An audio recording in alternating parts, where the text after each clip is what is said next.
dia a todos. Nós cumprimentamos já os que chegaram depois. Falei com a Cristina, eu tenho um compromisso dentro de 50 minutos.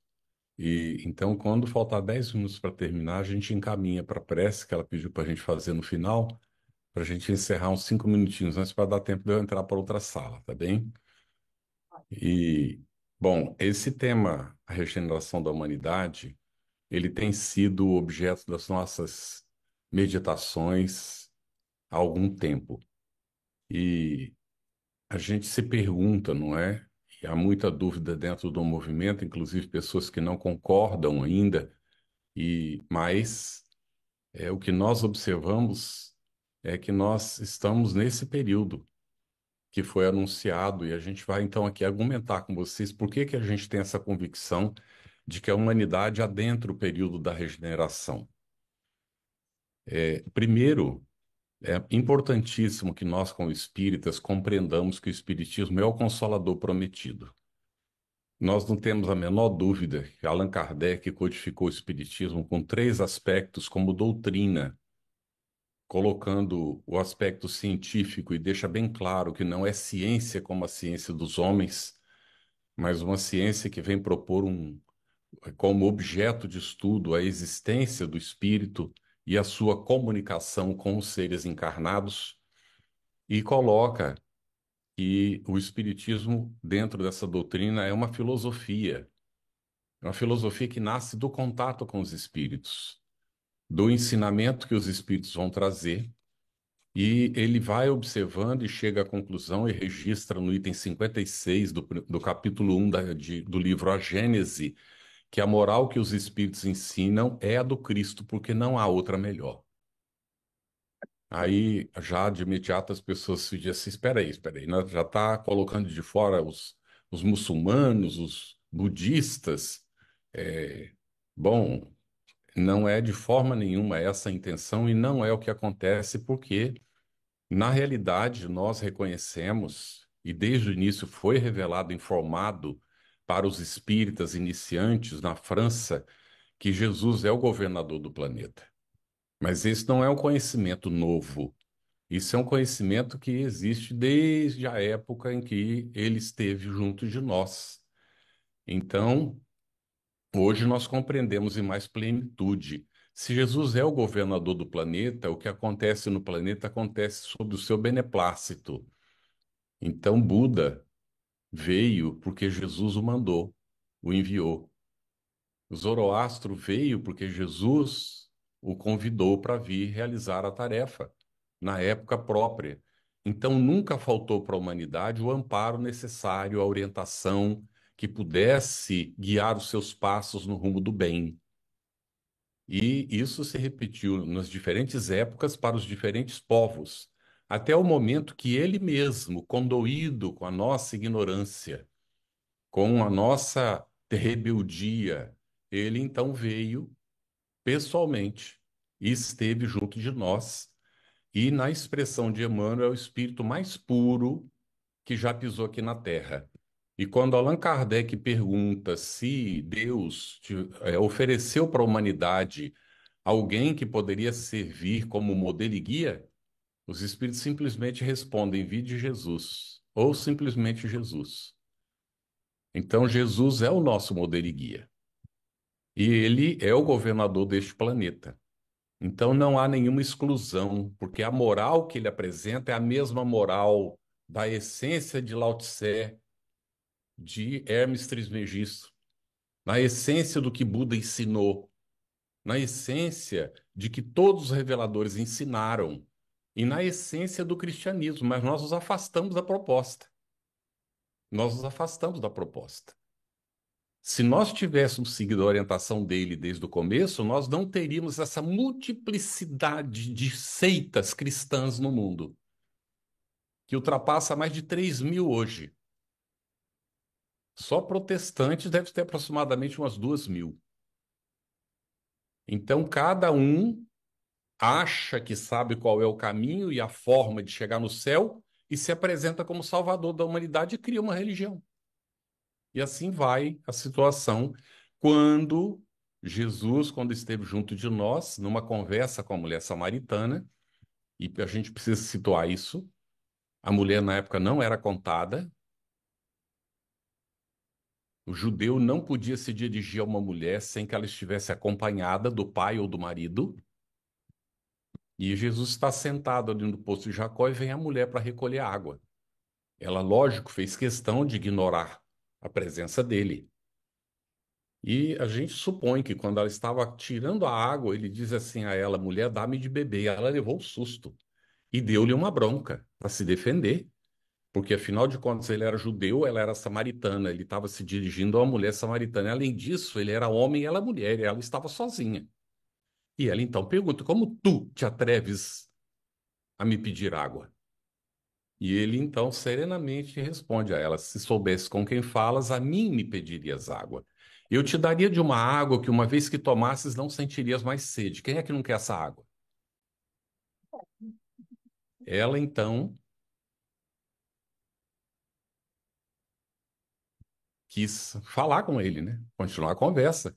E ele então diz assim: vai buscar o teu marido. E ela diz: mas eu não tenho marido.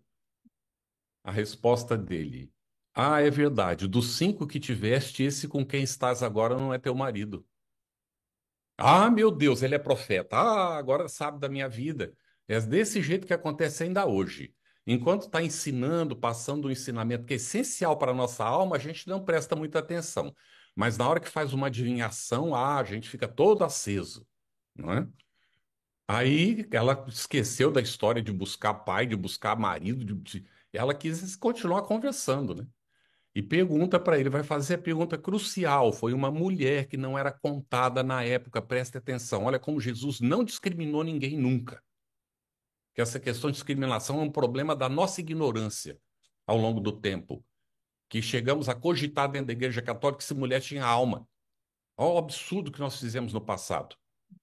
Então, nós não entendemos nada do Evangelho por muito tempo, sabe? Se tivéssemos entendido, nós não estaríamos na situação que nós estamos agora.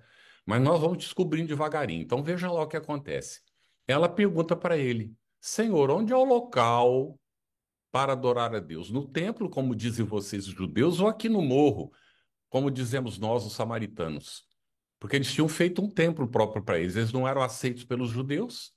Era como assim, católico e protestante logo no começo, não é? Porque depois foi havendo uma aproximação e tal, mas ali logo no começo era desse jeito. E aí Jesus então responde a ela: mulher, chegará o dia em que o homem não adorará a Deus nem no templo e nem no campo. Prestar atenção, não haverá necessidade de templo, porque o homem adorará a Deus em espírito e verdade, porque Deus é espírito. E ele nos criou sua imagem e semelhança, nós sabemos disso, como espíritos que nós somos. Mas aí nós criamos um Deus à nossa imagem e semelhança. Ou seja, a imagem e semelhança que a gente crê que tem. Então, um Deus sentado num trono, resolvendo as questões da humanidade um a um lá. Dizendo para um, vai para o inferno, você vai para o céu, você vai para o inferno, você vai para o céu. Vai lá se Deus vai perder tempo com isso, não é? Mas Deus é espírito, é essência, como nós somos essência. Muito bem. Não entendemos e criamos essas religiões, essa multiplicidade, dividindo uns contra os outros e fazendo até guerra santa para impor, com tudo totalmente contrário ao que Jesus colocou, o cristianismo para os outros que não queriam aceitar e assim sucessivamente, como se não fôssemos filhos do mesmo Pai, todos irmãos em humanidade. Bem, o tempo foi se passando, nós nos afastamos cada vez mais da proposta e houve a necessidade da vinda do Consolador prometido. Alguém de vocês tem dúvida que o Espiritismo é o Consolador prometido? Não. Nós espíritas não temos, mas tem gente que usa o seguinte argumento: mas o Consolador veio no dia de Pentecostes. Foram as línguas de fogo. Eu digo, é verdade mesmo. Tem toda a razão. Ali foi quando se manifestaram os espíritos, que são as línguas de fogo. Eu não sei o que eles entendem por língua de fogo. Quando fazer, eu não sei o que é que eu entendia antes. Porque não faz nenhum sentido achar que é uma língua de fogo que vem para a cabeça da pessoa. O que que é uma língua de fogo? São os espíritos se comunicando através da mediunidade. Então ficou patenteado, o Consolador, ele se manifesta através da mediunidade. E ele se manifestou para os discípulos e para os que estavam maduros na época. Mas quem não estava maduro não entendeu. E ficou se manifestando ao longo do tempo. Em Joana d'Arc, em Francisco de Assis. E nós continuamos não entendendo. Quando veio Lutero, Lutero faz a Revolução Protestante, né, ali, com Wycliffe e vai contar também com Calvino, né? Naquela época, os três e outros estavam trabalhando em diferentes países nessa essa transformação contra as indulgências da Igreja Católica, mas Lutero tinha uma missão, era preparar o caminho e já iniciar a implantação do Consolador Prometido, mas ele não conseguiu por causa dos prejuízos, ele foi vítima da época. É muito difícil um missionário que escape, mesmo missionário, das influências da sua época. E ele não conseguiu. Então, ele criou uma ortodoxia muito parecida com a católica, e os nossos irmãos protestantes seguiram praticamente na mesma ignorância, ou mais ignorância ainda do que antes, em relação à realidade espiritual. Então, mas de toda maneira, Lutero fez uma coisa fundamental que ele traduziu a Bíblia para o alemão e a partir daí a Bíblia começou a ser traduzida também para o inglês e assim sucessivamente para os idiomas e inaugurou o período do livre-exame dos textos novamente, porque no começo era de livre-exame os textos, não é? Bom, compreendido que o Espiritismo é o Consolador prometido, porque ele vai resgatar o Evangelho, o ensinamento do Cristo na sua pureza primitiva, sem ranço de religião, por amor de Deus, tá? Vamos entender isso. Kardec deixa isso muito claro. Nós espíritas temos e necessitamos ter, quando se verdadeiros espíritas e verdadeiros cristãos, como Allan Kardec coloca, um sentimento de religiosidade que nos une a todos. Nós reconhecemos Deus como nosso Pai, somos todos irmãos. E isso, como religião, nos basta, porque é o laço que nos une. Agora, rituais, paramentos, liturgias, essa coisa toda é distração de criança que nós temos que abandonar com o tempo, naturalmente, porque isso não cumpre o papel, mas a gente respeita. Allan Kardec coloca, inclusive, que o maometano, o budista, o católico, o protestante podiam estudar o espiritismo e continuar com as suas religiões, porque o espiritismo não entra nessa seara. A pessoa pode estudar o espiritismo e ter os seus cultos, se sente satisfeito com isso. Quem tem direito de criticar? Mas nós espíritas não temos necessidade disso. E a pessoa, conforme ela vai entendendo, ela vai se afastando dos rituais. Ela vai naturalmente dispensando porque vê que não tem necessidade. E o futuro da humanidade pode ter certeza disso. É a adoração a Deus em espírito e verdade no templo da própria alma, ou na nossa própria interioridade, para tirar até a palavra templo aí, para não ficar com nenhum ranço. Na interioridade nossa mesmo. Mas muito bem. O Espiritismo é o Consolador prometido. Eu perguntei, acho que ninguém tem dúvida. Falando em dúvida, se vocês tiverem alguma pergunta a qualquer momento, pode levantar a mão assim, eu estou vendo todos vocês, ó. Eu interrompo, a gente ouve a pergunta, atende e aí segue, tá bem? Não se sintam constrangidos de perguntar, porque aí a gente fica sabendo qual é o ponto que de repente vocês querem que a gente aprofunde ou que a gente esclareça. Tudo bem para todo mundo isso? Sim. Não deixe a pergunta para a última hora, porque não vai dar tempo de responder. Então, teve vontade de perguntar, levanta o dedinho, a gente já para na hora e já atende, né? Se tiver algum comentário crucial de 1 minuto, pode comentar também, tá bom? Tá, Não tem problema. Ah, não quero perguntar, não. Eu queria só agregar isso, isso, isso. Pronto, ótimo. Pode colocar, fica à vontade, tá bom? tá. Bem, então, entendido que o Espiritismo é o Consolador prometido, nós vamos observar que Allan Kardec, na Revista Espírita de dezembro de 1863, ele falou sobre os períodos espíritas. Vocês se lembram disso? Vamos rememorar juntos aqui rapidinho. Ele diz assim: eu vou ler um texto da Revista Espírita, porque isso aqui não pode ser colocado em palavras de outras pessoas para não dar confusão. Ele coloca assim: o primeiro período do Espiritismo, caracterizado pelas mesas girantes, foi o da curiosidade. O segundo foi o período filosófico, marcado pelo aparecimento de O Livro dos Espíritos. A partir desse momento, o Espiritismo tomou um caráter completamente diverso. Entreviram-lhe o objetivo e o alcance, e nele auriram fé e consolação, sendo tal a rapidez do seu progresso que nenhuma outra doutrina filosófica ou religiosa oferece exemplo semelhante. O Espiritismo se espalhou, gente, pela Europa e pelo mundo numa rapidez que nenhuma outra doutrina, nem antes nem depois dele, repetiu ou realizou essa proeza. Tá bem? Então, diz Kardec, uma verdadeira cruzada foi dirigida contra ele, dando início ao período da luta, de que o Auto de Fé de Barcelona, de 9 de outubro de 1861, de certo modo foi o sinal. Estamos, pois, em pleno período de luta, mas este não terminou. Então, quando Kardec escreve isso em 1863, ainda continuava o período da luta.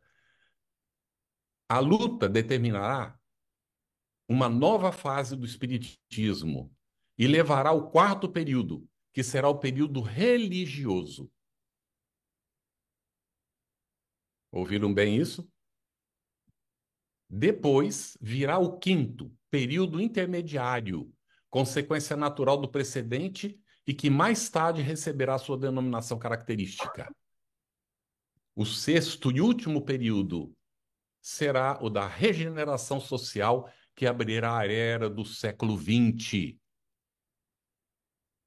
Pergunto a vocês, aconteceu? Uhum. Quando nós inauguramos a era do século XX, nós tivemos a Primeira Guerra Mundial e depois a Segunda. As trevas reagiram de uma maneira violenta contra a implantação da regeneração da humanidade. E seus acólitos reencarnados invadiram a Europa e destruíram vários documentos. A espiritualidade, sabendo disso, sob o comando de Jesus, transplantou a árvore do Evangelho da Europa para a América do Sul. Leon Denis, não sei se conhece, é um livro pouco conhecido de Leon Denis, O Gênio Celta e o Espiritismo, acho que é esse o título. Ele comenta que, num dado momento, ele visualizou as luzes saindo da Europa em direção à América do Sul. E os espíritos vão informar, e a gente tem essa informação em várias fontes, inclusive Brasil, Coração do Mundo, Pátria do Evangelho, que os espíritas franceses e europeus daquela época vieram reencarnar no Brasil, para do Brasil voltarem para suas origens. O que é que vocês estão fazendo nos Estados Unidos, hein? Para a implantação da boa nova nos corações da humanidade. Tudo bem, gente? Vamos lá então. Vamos então examinar rapidamente esses períodos para a gente ter uma ideia. Porque o da regeneração não aconteceu no começo do século XX, como ele previu. Quando será que ele começou? Bom, o período da curiosidade, ele teria começado, então, por volta de 31 de março, o sinal é 31 de março de 1848, com os fenômenos de Hydesville, que para a nossa época chama atenção para a comunicação dos espíritos, porque uma das meninas da família Fox pergunta, diz assim, desafia: Senhor Pé Grande, faça o que eu faço, toque, toque. E o seu Pé Grande, que era o espírito, toque, toque. Perguntaram depois para o seu Pé Grande o que ele era. Ele disse: Eu sou um espírito. Não foram eles que criaram, imaginaram, foi o espírito que respondeu. Era o espírito de um mascate que tinha sido morto ali, enterrado na casa. E aí ele disse onde? Eles foram procurar, só encontraram restos, não encontraram o corpo. Anos depois, a casa abandonada, caiu uma parede. O cadáver estava escondido atrás da parede, porque quem matou tinha medo dele ser encontrado, desenterraram ele do sótão e botaram ele atrás de uma parede. Muito bem, então As mesas girantes, esse período, até quando foi? Allan Kardec disse: o período filosófico começa com o lançamento do Livro dos Espíritos. Quando foi? 18 de abril de 1857. O Livro dos Espíritos é o sinal. Veja que tem os sinais das épocas, tá bem? Então, é o sinal. O lançamento do Livro dos Espíritos, em 1861, vem o Livro dos Médiuns. E sedimenta, então, esse período filosófico com o Livro dos Médiuns, a comunicação dos espíritos, como comunicar, como receber as instruções, as orientações, como estudar o mundo espiritual, como aproveitar o contato com os espíritos inferiores para aprender como é que é o mundo espiritual. O que que a gente tem que fazer com a mediunidade? Ajudar os que estão sofrendo no mundo espiritual. Isso tudo vai sendo a filosofia espírita que vai trazendo para nós. Muito bem. Começa o período de luta quando, que ele disse? 9 de outubro de 1861, Alto de Fé de Barcelona. Então, 1861, nós estamos inaugurando o período da luta. Quando é que Kardec fala disso? Nós falamos em dezembro de 1863. Nessa mesma revista de 1863, Erasto dá uma mensagem que Kardec colocou aí e comenta o seguinte: a luta externa passa a ser interna. O que que significa isso? Que os brincalhões que faziam mofa do espiritismo viram que não funcionava. Faziam brincadeiras, não funcionava. Então eles foram para a luta. E a luta, Kardec descreve, a gente está lendo a Revista Espírita, né? A gente lê periodicamente a Revista Espírita aqui em família, e a gente lê Kardec, na verdade. Agora estamos lendo a Revista Espírita. Quando termina a Revista Espírita, 1869, a gente volta para o Livro dos Espíritos. Vamos em frente. Sempre o ciclo no estudo, porque não é fanatismo, é consciência. A gente precisa realmente estar com isso presente na nossa mente. Então, o que que acontece ali? A luta era de perseguição mesmo. Kardec descreve que houve gente que perdeu o emprego. Teve pessoas que foram perseguidas, que teve dificuldade no comércio que tinha, porque os padres faziam campanha contra as pessoas. E com isso o espiritismo crescia, porque no local, quando o padre fazia um daqueles discursos furibundos, o espiritismo se espalhava pela região toda. Kardec perguntou, mas como é que o espiritismo, lá para trás, como é que o espiritismo vai chegar no interior? Não tinha meio de comunicação, não tinha. Como é que chega? Os espíritos disseram assim: não se preocupe, os padres se encarregarão disso. Então, naquele período da luta, a luta ia se tornar interna. Como é que a luta? Em 1863. Como é que ela se tornaria interna? Vendo que não funcionava de fora, vários começaram a se aproximar do espiritismo. E de dentro causar cisânia nos grupos, causar divisão, propor assuntos inadequados e causar esses rolos. E as trevas, logicamente, trazendo os seus acólitos, inspirados por eles, para a pessoa até achava que estava querendo entender do espiritismo, mas vinha com ideias próprias, ideias inspiradas pelos espíritos das trevas, causando confusão dentro dos centros espíritas. Nós estamos livres disso hoje em dia? Não, Vocês leram Aconteceu na Casa Espírita? sim, sim. Vocês leram a obra de Manuel Filomeno de Miranda que fala desse período do início da regeneração, as lutas que os centros espíritas estariam enfrentando? Quando eu li o livro, eu pensei, meu Deus do céu, parece até que ele visitou o centro que eu frequento. Aí, uns 4 dias depois, eu encontrei um companheiro, disse assim para mim: Você leu tal livro? Eu falei: Sim, eu li. Aí ele disse: Pois é, rapaz, parece até que ele visitou o nosso centro. Então, as trevas estão trabalhando dentro, com encarnados tentando minar as bases do nosso trabalho espírita. E isso continua esse período de luta, porque essa luta ela não termina, porque as trevas não entregam. É palmo a palmo que o bem vai prevalecendo, palmo a palmo. É uma luta. Muito bem. Então, nós vamos ver que o período religioso vai iniciar depois desse período de luta. A luta vai continuar, mas se inaugura o período religioso. Quando foi que começou o período religioso?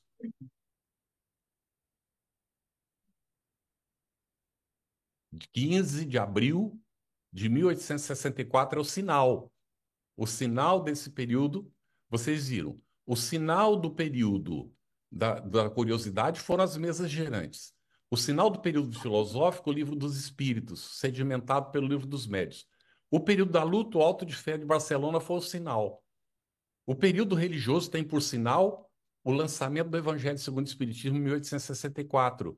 Em 1865, o período é sedimentado pelo lançamento do Céu e Inferno, a 6 de agosto de 1865.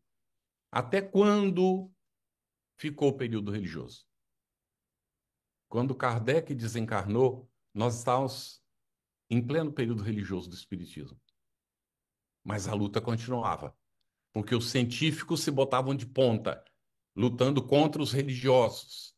Olha o que vai acontecer quando o Espiritismo vai inaugurado no Brasil com o surgimento da Federação Espírita Brasileira. Ismael tentando, foi preciso 3 tentativas para vigorar uma, porque as trevas entravam através dos próprios companheiros e derrubavam a iniciativa, jogando uns contra os outros.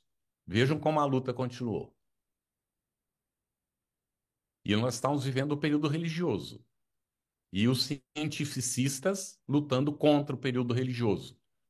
Só que quem trabalhava de maneira equilibrada trabalhava com Bezerra de Menezes. Foi o Bezerra de Menezes quem acalmou isso tudo quando ele assume a Federação Espírita Brasileira. Ele fica trabalhando com os de boa vontade. Os de má vontade se afastaram, porque não encontraram clima. Bezerra não permitia discussões estéreis. Era para se encontrar para trabalhar. Então, aqueles que queriam causar confusão começaram a se afastar. E foi possível, então, implantar, não é, de fato, o período religioso. Muito bem, até quando foi o período religioso? Nós temos ranços ainda da luta e do período religioso até hoje, tá bem? No entanto, o período intermediário, a gente poderia dizer assim, ele já não aconteceu mais na Europa, porque a guerra estava na Europa. E o espiritismo, que parecia que ia dominar o mundo naquele momento, ele se concentra na América do Sul. E na América do Sul continua as lutas entre religioso e científico. Né? Alguns optam pelo filosófico. Só que a gente percebe o seguinte: toda vez que faz opção por um dos aspectos da doutrina espírita, o movimento diminui.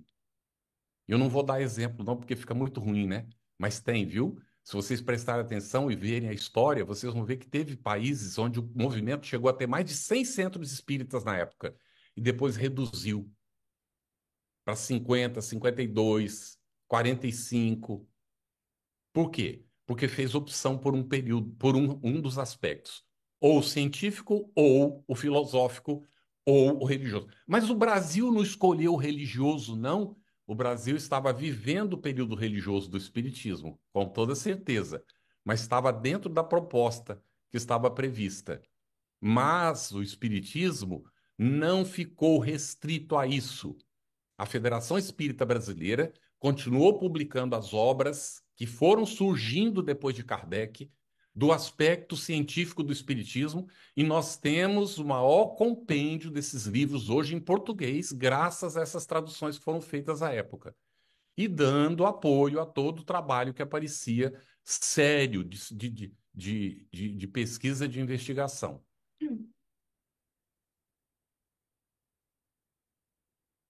Tudo bem? Só que tem um detalhe que a gente precisa examinar.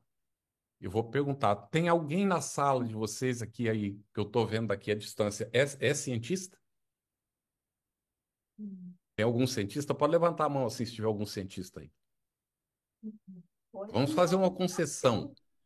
Quem é professor de matemática, de química, de física, tem algum professor de matemática, química ou física, que é o que mais se aproxima da ciência? Não tem nenhum.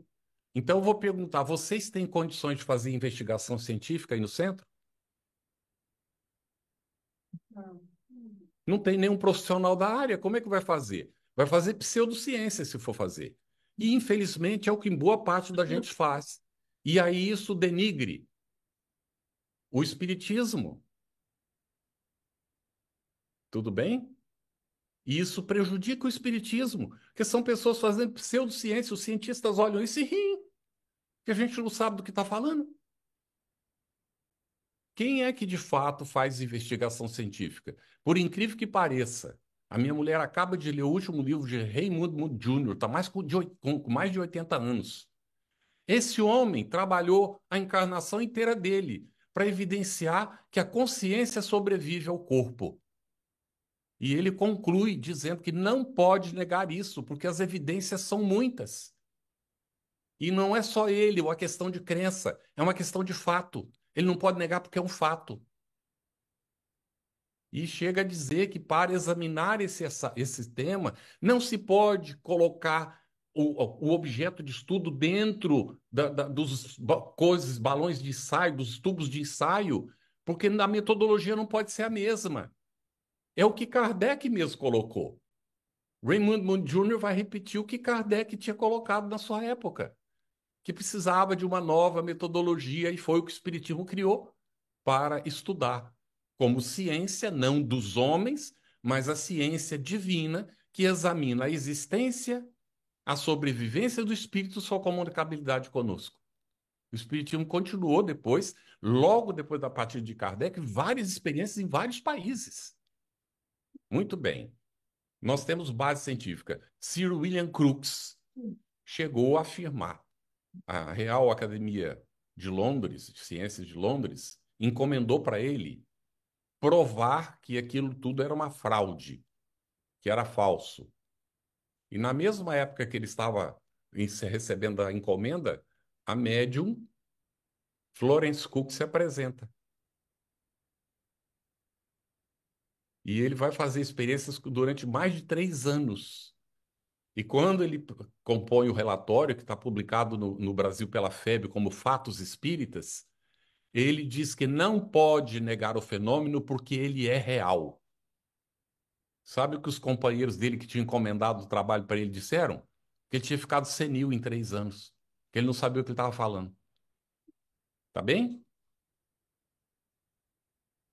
Então, eu digo para vocês, o Espiritismo é ciência e digo mais, com toda a tranquilidade da minha alma, provou em laboratório que o espírito existe e sobrevive à morte do corpo físico. Provou em laboratório. William Crookes provou isso em laboratório. A ciência pode não aceitar, mas ele provou. Um dia eu falei isso em Londres. Quando terminou a palestra, o companheiro veio, você não pode falar isso, porque existem evidências. Eu disse, para você pode existir evidência. Mas para quem examinou o assunto com cuidado e atenção, não ficou na superfície, existe fato. E nós estamos falando de fato. Não estamos falando de possibilidade. Desculpe a ênfase, viu? Mas tem momentos que a gente tem que botar os pingos nos is, porque senão fica uma série de conceitos que são mais preconceitos do que propriamente convicção. A hora que você encosta na parede, a pessoa não tem argumento. E não tem mesmo. Era o que os cientistas da época de Kardec não tinham argumento. Aí depois, com a ajuda, inclusive, da Igreja Católica, surgiu a tal da parapsicologia. Vocês assistiram algum seminário do Padre Quevedo? Eu assisti de um discípulo dele, ouvi várias palestras do Padre Quevedo. Ele estava fazendo tanto espírita, que a igreja mandou ele calar a boca.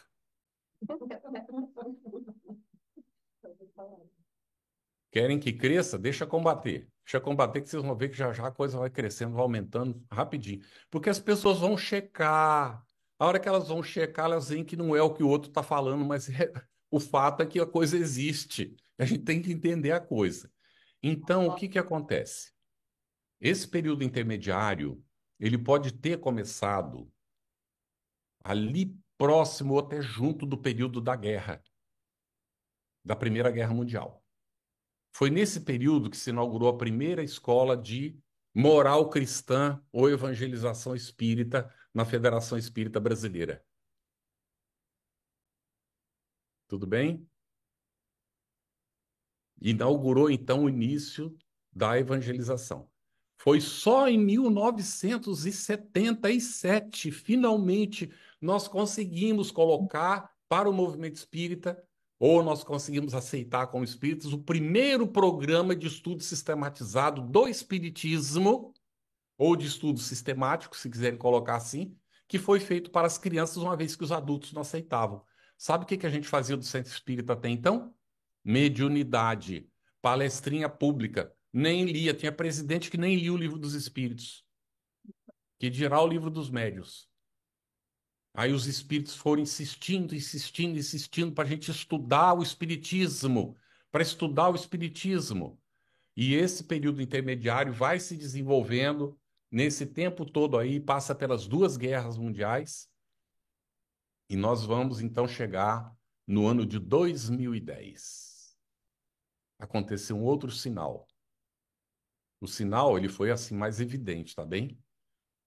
Nós tivemos várias mensagens informativas. Se a gente pega os livros e vê os comentários de Emmanuel, nós vamos encontrar os indícios de que a humanidade estava chegando no ápice, não é, desse período de transição, de expiação e provas para adentrar na regeneração. Vamos encontrar Manuel Filomeno de Miranda dando a informação e Bezerra de Menezes no centenário, no Congresso Comemorativo do Centenário de Chico Xavier, em Brasília, ele transmite, Bezerra, uma mensagem através de Valdo Franco, dizendo que os espíritos espíritas, estou colocando com as minhas palavras, a mensagem é mais profunda, logicamente, do que isso, reunidos naquela ocasião nas cercanias da Terra, chegavam à conclusão de que a Terra adentrava o período da regeneração. E sabem por quê? Porque a maioria da humanidade já tende para o bem. Vocês querem uma prova? Não é prova, vou dar uma evidência, né? Porque aí depende da interpretação, mas só que a coisa é tão evidente, viu, que para mim isso é uma prova. Vejam só, quando o Putin declarou guerra, a que país que ele declarou guerra, que sempre foge o nome do país da minha cabeça? Ucrânia. Ucrânia. A Ucrânia. Quando declarou guerra contra a Ucrânia, a maior parte dos países foram contra. O Brasil chegou a se movimentar, aquela coisa toda, e a Rússia vetou, não foi? Porque tem direito a veto, Estados Unidos, Rússia. Vocês acham que isso é democracia? Como eles falam que faz democracia? Então, nós não estamos tratando de política, não, viu? Nós estamos falando de fatos. Isso é histórico. Aconteceu agora há pouco. A gente precisa estar atento a isso. Então, quando há declaração de guerra contra um país, os demais, uma maior parte foi contra. Alguns tolos apoiaram, muito poucos. Podem ver nos jornais para vocês verem. Pouquíssimos deram apoio. Então, a maior parte da humanidade já não quer mais a guerra. A maior parte da humanidade deseja o bem. Ah, mas acontece que está acontecendo tanto roubo ainda, tanta coisa ruim, tanta. Está e vai continuar acontecendo. Capítulo 3 do Evangelho segundo o Espiritismo. Pluralidade de mundos habitados. A gente acha que quando chega na regeneração é o paraíso. Nós estamos no mundo feliz. Não é mundo feliz, é mundo de regeneração, poxa. O mal ainda existe. É só no final da regeneração que vai haver equilíbrio entre o bem e o mal. E quando isso acontecer, nós vamos ser felizes.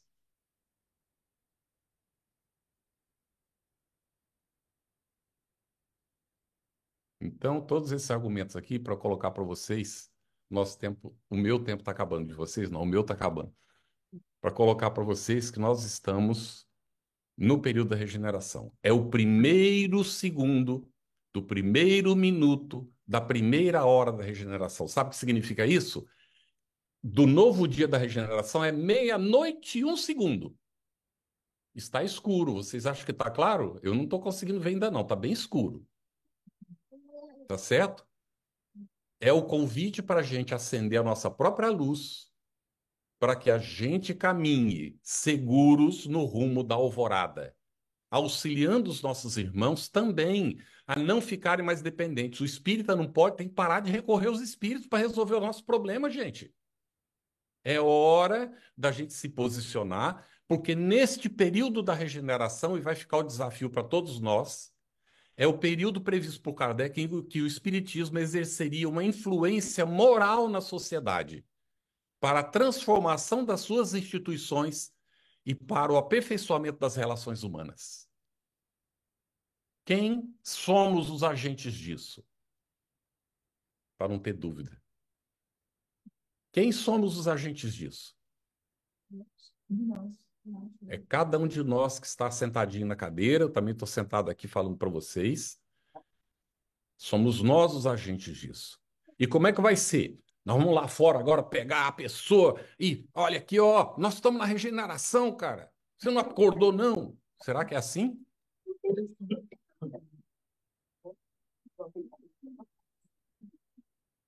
É só agir no bem, gente. Só isso, uma coisa simples. Agir no bem. Quando surgir disputa, a gente se cala. Se tiver chance de falar, a gente fala em paz. Surgiu a disputa dentro de casa, a gente fecha a boca na hora. Diz que quando um não quer, dois não brigam, não é isso? Então não vai ter briga mais. Porque nós espíritas não vamos brigar mais. É isso? Não pode ser se um falar e os outros não se comprometerem. Então cada um tem que assumir o compromisso consigo mesmo. A guerra da Ucrânia é a guerra que nós desenvolvemos dentro de nós e no nosso entorno, e que acaba dando, então, condições de que aconteça isso ainda lá fora. Vai ser um largo período de esforço, de trabalho, porque nada vem de graça, mas nós chegaremos lá. Nós estamos a caminho. Então, eu os convido, se puderem conversar com as pessoas, ou se vocês fazem palestra, não digam mais que o planeta Terra é um planeta de expiação e provas, porque não é mais. Ele adentra o período da regeneração. Está adentrando, mas ele está adentrando o período da regeneração. Então, não é mais de expiação e provas. Esse período passou. E é a nossa convicção que vai levar, não é, essa transformação a se efetivar nos corações de outros companheiros, de outros irmãos em humanidade, para que todos nós caminhemos mais seguros nesse rumo. Na dúvida, faça o bem. Ou chama a campanha. Tudo bem? Vamos. Não sei se tem alguma pergunta, alguma coisa assim bem que a gente possa atender rapidamente. Tem alguma pergunta? Alguém? Está todo mundo pensando? Todo mundo com certeza que a gente está no mundo de regeneração, né?